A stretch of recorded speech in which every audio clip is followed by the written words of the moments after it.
A two-day state-level yoga competition has begun in Agartala at the Maharani Tulsibati Girls School.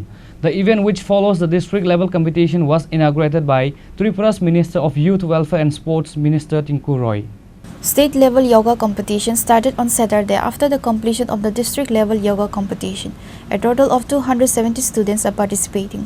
Minister Roy announced that the top performers from this competition will be chosen to represent Tripura at the national-level yoga competition.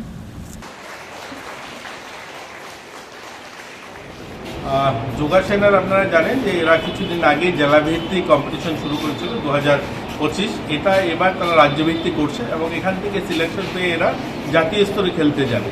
তারই দুদিনের এখানে প্রতিযোগিতা চলবে এবং এখান থেকে selection যারা পাবে তারা আগামী দিন জাতীয় স্তরে খেলায় অংশগ্রহণ করবে। কতজন স্টুডেন্টের?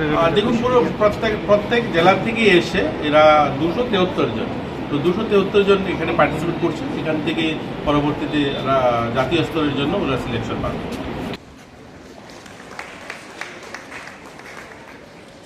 Reported by Pranav from Agartala, Chini, Khorang.